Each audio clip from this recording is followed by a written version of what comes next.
On returning from a second inspection of the lines, Napoleon remarked, "The chessmen are set up, the game will begin tomorrow." Having ordered punch and summoned de Beausset, he began to talk to him about Paris and about some changes he meant to make the Empress household, surprising the prefect by his memory of minute details relating to the court. He showed an interest in trifles, joked about de Beauset's love of travel, and chatted carelessly, as a famous, self-confident surgeon who knows his job does when turning up his sleeves and putting on his apron while a patient is being strapped to the operating table. "The matter is in my hands and is clear and definite in my head. When the times comes to set to work I shall do it as no one else could. But now I can jest, and the more I jest and the calmer I am the more tranquil and confident you ought to be, and the more amazed at my genius." Having finished his second glass of punch, Napoleon went to rest before the serious business which, he considered, awaited him next day. He was so much interested in that task that he was unable to sleep. And in spite of his cold which had grown worse from the dampness of the evening, he went into the large division of the tent at 3 o'clock in the morning, loudly blowing his nose. He asked whether the Russians had not withdrawn, and was told that the enemy's fires were still in the same places. He nodded approval. The adjutant in attendance came into the tent. "Well, Rapp, do you think we shall do good business today?" Napoleon asked him.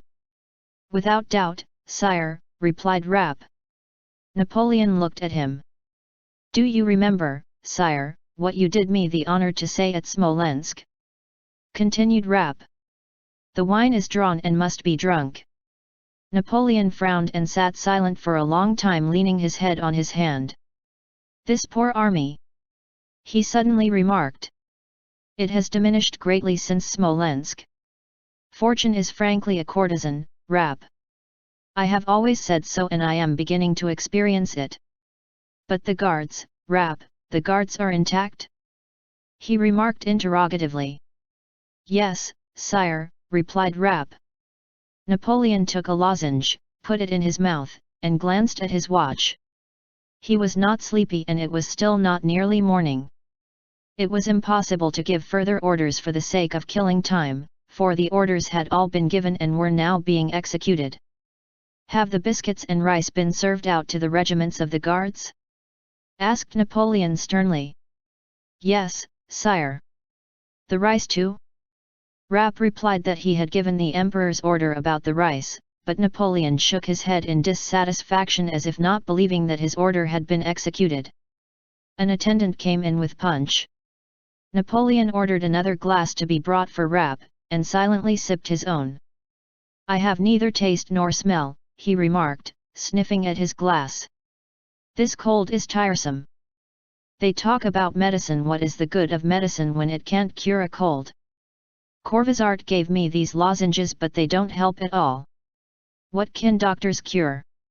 One can't cure anything. Our body is a machine for living.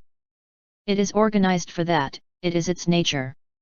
Let life go on in it unhindered and let it defend itself, it will do more than if you paralyze it by encumbering it with remedies.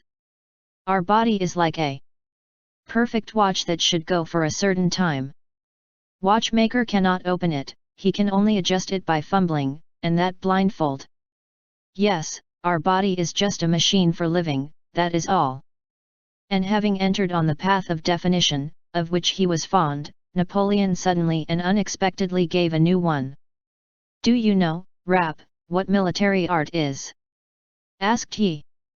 "It is the art of being stronger than the enemy at a given moment. That's all." Rapp made no reply. "Tomorrow we shall have to deal with Kutuzov," said Napoleon. "We shall see. Do you remember at Braunau he commanded an army for 3 weeks and did not once mount a horse to inspect his entrenchments? We shall see." He looked at his watch. It was still only 4 o'clock. He did not feel sleepy.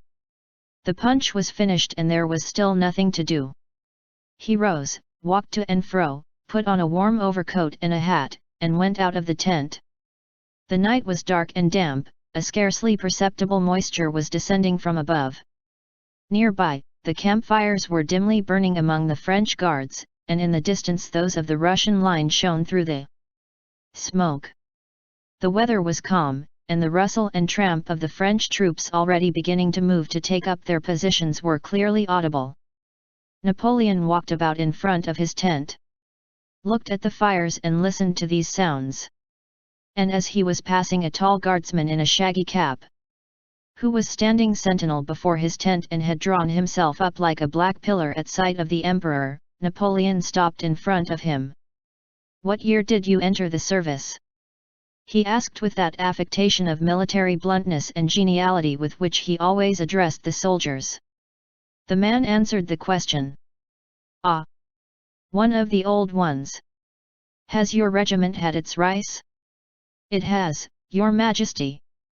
Napoleon nodded and walked away. At 5:30 Napoleon rode to the village of Shavardino. It was growing light, the sky was clearing, only a single cloud lay in the east. The abandoned campfires were burning themselves out in the faint morning light.